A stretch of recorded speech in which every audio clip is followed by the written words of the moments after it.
हम लोग सब good morning, good evening, happy new year, happy Diwali बोलते हैं। और अब सोचिए, जब आप हैप्पी थॉट्स की बात करते हैं, मेरा एक्चुअली इंट्रोडक्शन हैप्पी थॉट्स से आज जब मैं यहाँ पर मनन आश्रम में आया तब हुआ, और मैंने रियलाइज़ किया कि ये कैसी एनर्जी, कैसी वाइब है जब आप किसी और को देते हैं और फिर आपको लगता है यार बात तो सही है कि आप एक ऐसी ऊर्जा सामने वाले को दे रहे हैं कि ना सिर्फ सामने वाले के चेहरे पे खुशी आती है, लेकिन आपके जीवन में भी एक अलग खुशी आती है। जब मैं यहाँ पर बैठा था, भूपेंद्र भाई, प्रसाद भाई और मैम तेजोदया मैम बातें कर रहे थे, तो मैं आप सबके चेहरे देख रहा था। मैंने बहुत सारे फंक्शंस अटेंड किए हैं, बहुत सारे गैदरिंग्स में गया हूँ, लेकिन जब मैं आप सबके चेहरे पर गौर से देख रहा था तो आप लोगों के चेहरे पर एक अलग तरह का नूर दिखाई दे रहा था, मुझे एक अलग सच्चाई दिखाई दे रही थी,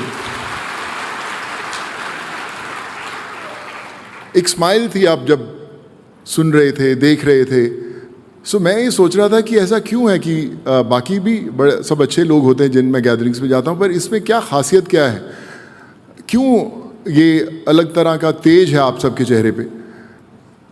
मेडिटेशन के बारे में सबने बताया, मुझे लगता है कि इस पूरे ऑडिटोरियम में मैं सबसे कम जानता हूँ मेडिटेशन के बारे में। आप सब करते हैं, बहुत ज़्यादा जानते हैं। मैं भी कोशिश करूँगा कि मैं भी थोड़ा सा और जान पाऊँ। हम लोग हर इंसान अपनी ज़िंदगी की भागदौड़ में लगा हुआ है। मैं पंजाब से बिलोंग करता हूँ, एक मोगा छोटा सा शहर है। मैंने नागपुर से इंजीनियरिंग की थी इलेक्ट्रॉनिक्स में, और फिर लगा कि लोगों ने कहा कि एक्टर बन सकता है, चले जा, तो दिल्ली आया, दिल्ली से मुंबई आया।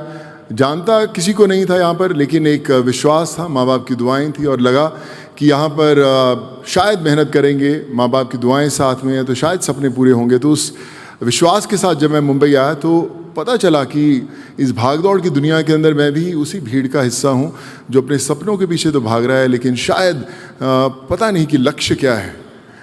पहली फिल्म तमिल की, तेलुगु की, कन्नड़ा किया, चाइनीज़ फिल्म की, मराठी फिल्म्स की, बड़े बड़े हॉलीवुड स्टार्स के साथ काम किया, जैकी चैन के साथ काम किया, उनको लेकर आए। बड़े सारे अवार्ड्स मिले। प्रसाद भाई ने बड़े अवार्ड्स का जिक्र किया, वो कहीं ना कहीं अपनी शेल्फ में पड़े रहते हैं, आपको दिखते हैं तो आप कई बार गौर भी नहीं करते। लेकिन मुझे लगता है कि सबसे बड़ा अवार्ड तब होता है जब आप किसी आम जिंदगी को बदल सकते हैं, उनकी ज़िंदगी में एक मुस्कान लेके आ सकते हैं। मैं जब ये वीडियो देख रहा था, जो भी प्ले हुआ था, मैं बहुत सारे लोगों से कभी मिला भी नहीं और पता नहीं कभी मिल पाऊंगा भी नहीं, लेकिन शायद मुझे लगता है कि मैं इनके घर में कहीं ना कहीं बसा हूँ। कई लोगों ने अपने बच्चों के नाम रखे। मुझे याद है कि एक यूपी प्रतापगढ़ का एक बंदा था, उसका नाम राजेश अरोड़ा था, और उसकी जो वाइफ थी प्रेग्नेंट थी लॉकडाउन के दौरान। जब मैं उन्हें भेजा तो उन्होंने बोला कि जब हमारा बेटा होगा उसका नाम सोनू सूद रखेंगे। तो मैंने बोला भैया अरोड़ा है, सूद कैसे बन जाओगे? तो कहते नहीं सर, उसका नाम जो भी होगा उसका नाम सोनू सूद अरोड़ा हो जाएगा यार। तो फिर उसके बाद आगे मुझे मिले भी। तो मुझे जब मैं ये सब चीज़ें देखता हूँ तो मुझे अपनी माँ की वो लाइन्स याद आती हैं। मेरे माँ बाप अनफॉर्चुनेटली नहीं रहे, कहीं ऊपर से गाइड कर रहे हैं आज भी मुझे, लेकिन उनकी वो बातें मुझे याद आती। मेरी माँ हमेशा कहा करती कि सोनू कभी अपनी मुट्ठी खोल कर तो देख, शायद तेरी हाथ की लकीरों में किसी की जान बचाना लिखा हो।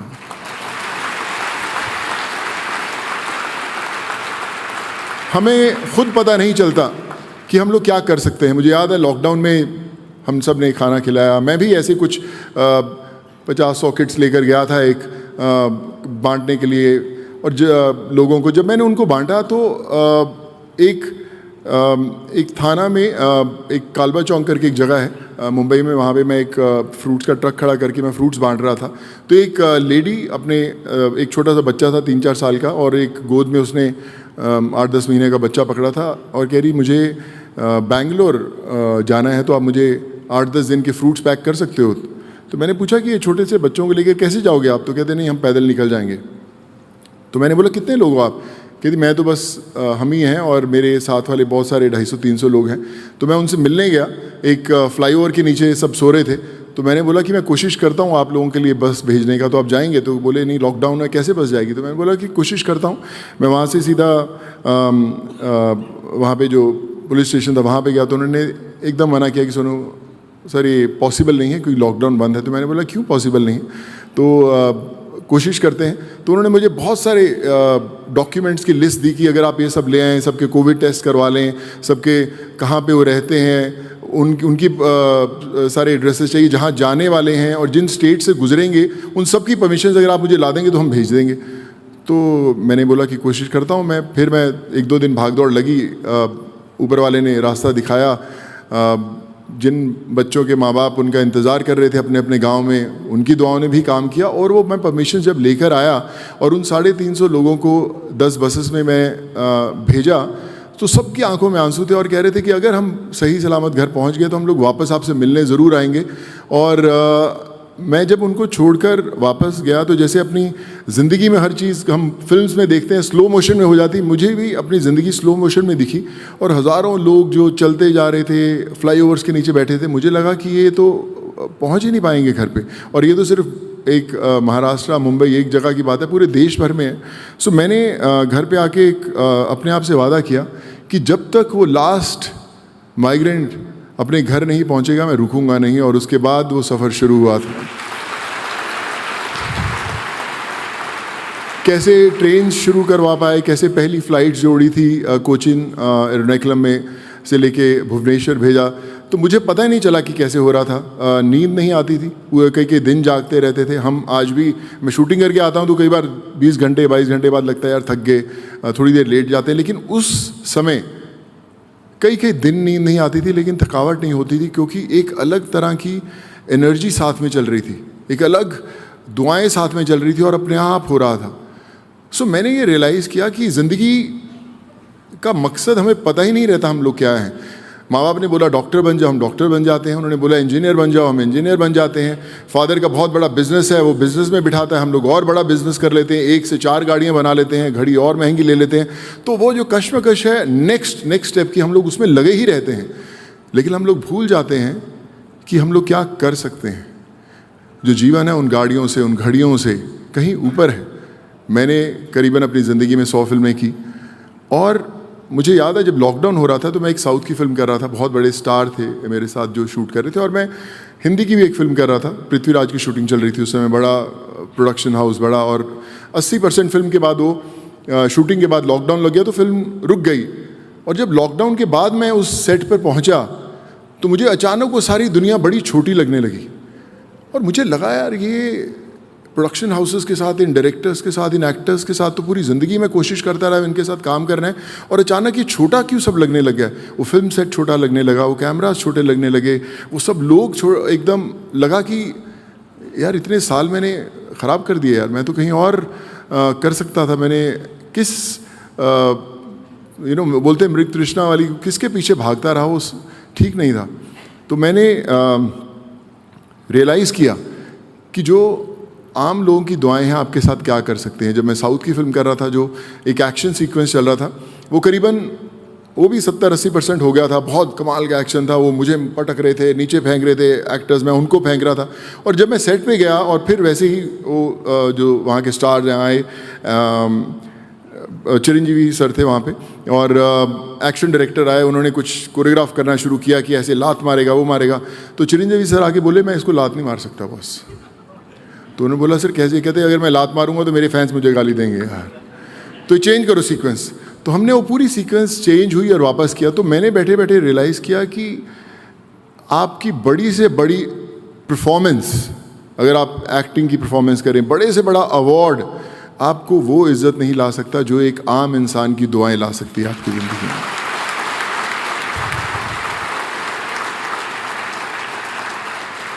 आज भी जब मैं घर पे मैं जहाँ बिल्डिंग में रहता हूँ, कई 100 लोग हर रोज़ आते हैं। हर संडे को मैं उनसे मिलता हूँ, 400-500 लोग आते हैं, उम्मीद से आते हैं। उन्हें पता नहीं कि यहाँ पे मैं हूँ। आज संडे है, आज संडे ही है ना सर? हाँ जी। तो आज संडे है, तो आज भी मेरे घर पे पहुँचे होंगे, मुझे शाम को वीडियो कॉल पे उनको बताना है कि मैं यहाँ पे हूँ नहीं, लेकिन वो उम्मीद से यूपी, बिहार, झारखंड, उत्तराखंड, आंध्रा, तेलंगाना सबसे पहुँचते हैं। जो उनकी प्रॉब्लम्स होती है कि मुझे बीमारी है, एजुकेशन है, वो एक उम्मीद से आते हैं कि अपने आप बदल जाएगा। तो मुझे ये महसूस हुआ कि ज़िंदगी में दो सबसे बड़े शब्द हैं, एक है उम्मीद और दूसरा है कोशिश। अगर आप किसी की उम्मीद नहीं बन सकते तो आपका जीवन अधूरा है, और अगर आप किसी के लिए कोशिश नहीं कर सकते तो भी आपका जीवन अधूरा है।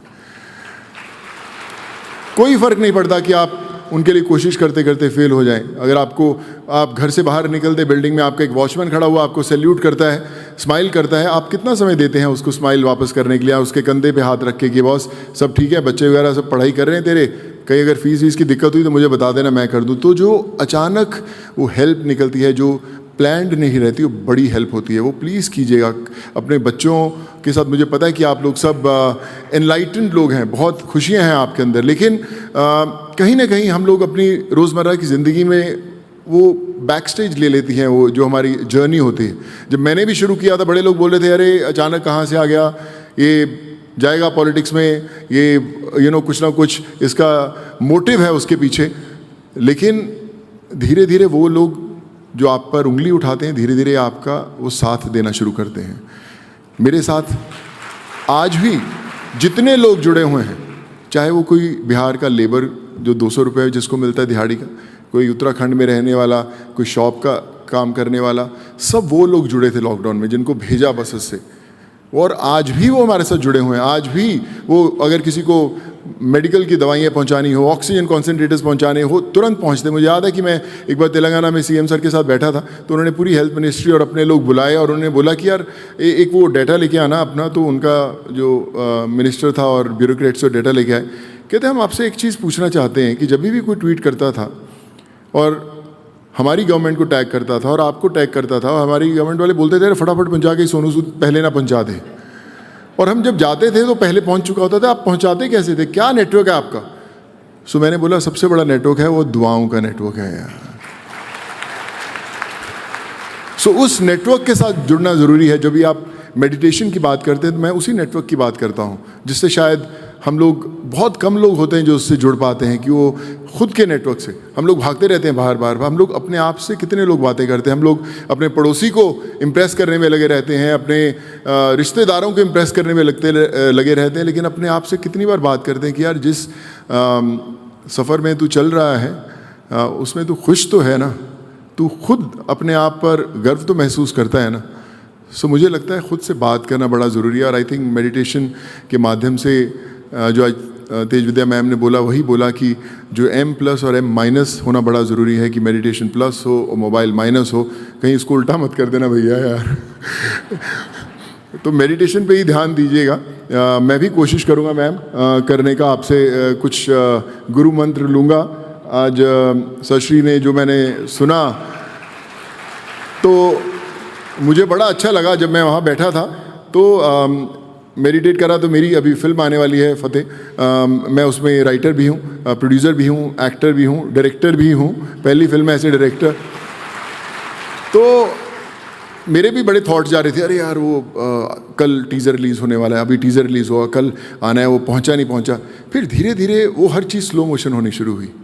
वो टीज़र ने बैक सीट लेना शुरू किया और यहाँ की दुनिया ने फ्रंट सीट लेना शुरू हुआ।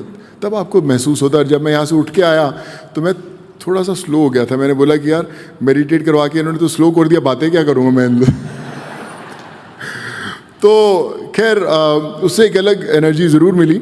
मैं आज जो तेज ज्ञान फाउंडेशन का तहे दिल से मैं धन्यवाद करना चाहता हूँ कि उन्होंने मुझे आपसे इंट्रोड्यूस करवाया, इस परिवार से इंट्रोड्यूस कराया।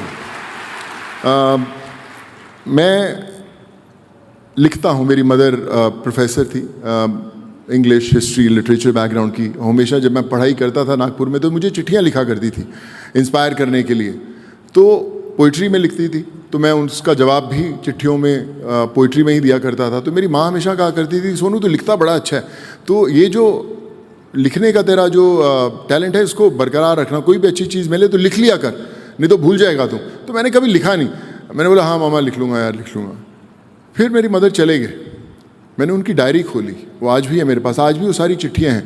जब मैं उसको वापस पढ़ रहा था मैंने रियलाइज़ किया कि यार बहुत कीमती क्षण चले गए, बहुत अच्छे थॉट्स जो मैं कभी लिख ही नहीं पाया वो चले गए, अभी लिखूँगा। मैंने लिखना शुरू किया, जो अच्छा थॉट आता था उसको लिख देता था। आज की जो आप लोगों से सब इंट्रोडक्शन हुई है इसको भी जाके ज़रूर लिखूँगा मैं। ये भी बड़े आपने एक अच्छे मुझे वाइब्स दी हैं। तो ये मोमेंट्स को लिखना बड़ा ज़रूरी है और मैंने लिखना शुरू किया। मुझे याद है कि जब फतेह आई तो मैंने कहानी लिखनी शुरू की, उसमें डायलॉग्स लिखने शुरू किए। तो मुझे लगा मैं वो चीज़ें लिखूं जो आम लोगों को इंस्पायर करें, उनकी ज़िंदगी के साथ कहीं ना कहीं जुड़े। तो उसके अंदर एक लाइन थी, नसीरुद्दीन शाह सर हैं उसके अंदर, मैंने उनको एक लाइन दी थी जो उन्हें बड़ी अच्छी लगी।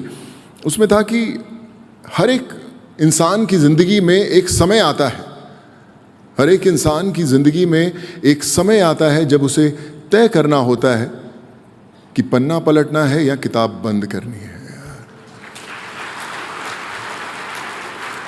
कि हम लोग सोचते हैं यार चल कुछ और करते हैं, यार नया कुछ करते हैं, लाइफ बदलता हूँ, कुछ अच्छा करता हूँ, और फिर कुछ लोग सोचते हैं नहीं यार हो गया बॉस अभी नहीं करना। सो मुझे लगता है हमें पन्ना पलटना है, बहुत सारे लोगों को इसके साथ जुड़ना है, इस परिवार को और बड़ा करना है। सो उस सफ़र को जो मैं पिछले 2-2.5 साल से इस फिल्म के दौरान गुज़रा, तो मुझे लगा कि हम कई बार पूरी ज़िंदगी निकल जाती है, हम अपने आप को अपने आप से ही जोड़ नहीं पाते। हमारे पास वाले बोलते हैं यार ये क्या करेगा यार, इसकी हैसियत ही क्या है बॉस, मैं इतना बड़ा हूँ, सामने वाले की क्या हैसियत है। तो हैसियत भी हम लोग फिर अपने हैसियत बनाने में लगे रहते हैं, उसके लिए मेहनत करते हैं, उसमें कई साल निकाल देते हैं। तो मैंने हैसियत पे एक बड़ी कमाल की लाइन लिखी थी भूपेंद्र भाई। उसमें था कि एक पुलिस वाला मुझे बोलता है कि इंसान को अपनी हैसियत के मुताबिक बात करनी चाहिए, जिस पे मैंने बात लिखा था कि कहीं पढ़ा था सर कि हैसियत भी आसमान जैसी होनी चाहिए, क्योंकि ज़मीन कितनी भी महंगी हो कोई ना कोई ख़रीद ही लेता है यार। मैं फिल्म्स करता रहा। मुझे याद है कि बचपन में हम लोग ने सब ने पढ़ा हुआ है कि आप अगर आप एक हाथ से दें तो ऊपर वाला 10 हाथों से आपको देता है।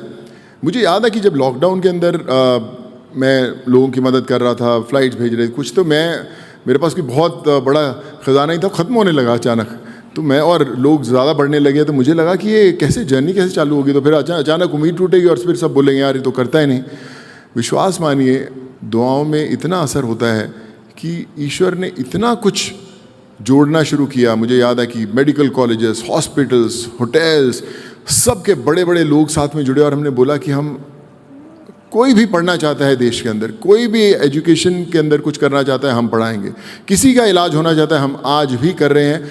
पता नहीं कैसे हो रहा है लेकिन हो रहा है, क्योंकि आप जैसे सब लोग साथ में जुड़े हुए हैं। तो आप जोड़िए साथ में लोगों को। जब मैं इतने सारे लोग देखता हूँ एक ही छत के नीचे, मैं पढ़ रहा था महा आसमानी शिविर के बारे में कि किस तरह जब सब साथ में लोग आके जुड़ते हैं किस तरह वो परिवार बड़ा होना शुरू होता है।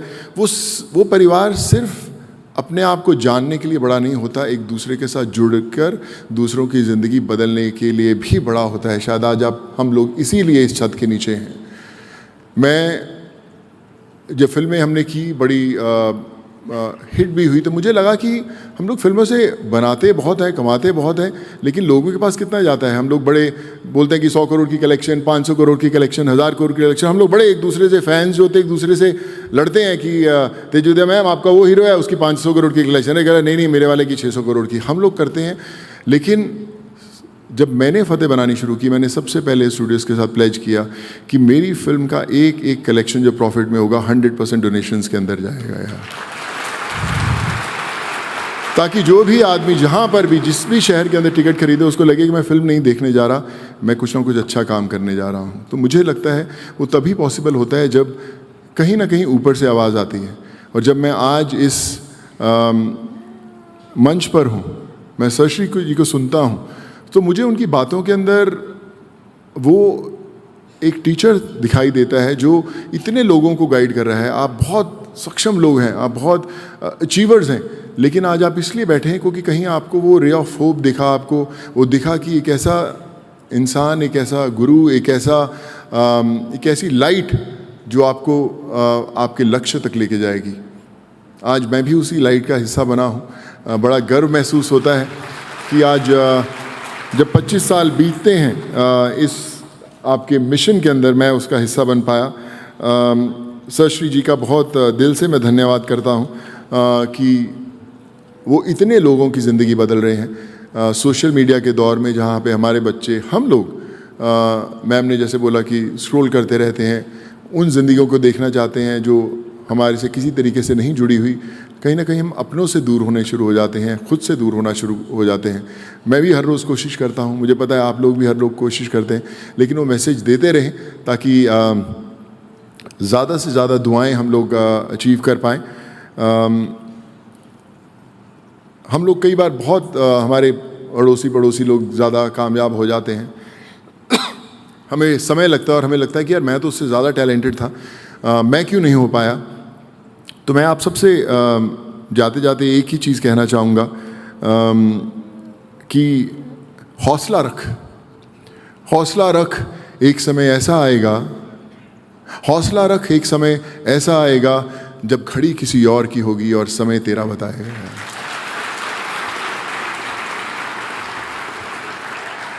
सो आप सब लोग खुश रहें। मैम, आई होप मैंने सबको एड्रेस कर दिया, कुछ भूल तो नहीं गया हूँ, लेकिन आपकी मेडिटेशन ने मुझे किसी और दुनिया में ले गए तो माफ़ी दीजिएगा अगर मैं कुछ भूल गया। भूपेंद्र भाई, आपको सुन के बड़ा अच्छा लगा। एक सच्चाई की एक अलग आवाज़ होती है। प्रसाद भाई से जब मेरी मुलाकात हुई, जब मैं आश्रम में घुस रहा था और मैं फोटोग्राफ वगैरह खींच रहा था, तो अचानक हर जगह से आवाज़ आ रही थी कि आइए सोनू जी आ गए हैं, मिलते हैं इनसे। तो मैं देख रहा था कहाँ से आवाज़ आ रही है, तो मैं फोटोग्राफ्स भी खिंचवा रहा था, पर मेरा ध्यान इधर से ही था कि आवाज़ ऊपर से कहाँ से आ रही है भैया। तो अचानक उसी भीड़ के अंदर प्रसाद भाई खड़े दिखे माइक के अंदर, धीरे से बात करते। मैं कहा सर आप भगवान का रूप ले लिए हो आज तो आप। तो बड़ा अच्छा लगा। और वहाँ से गेट से जो सफ़र इस मंच तक शुरुआत तक हुआ, यकीन मानिए हर चेहरे पे एक नूर था, सच्चाई थी, और आप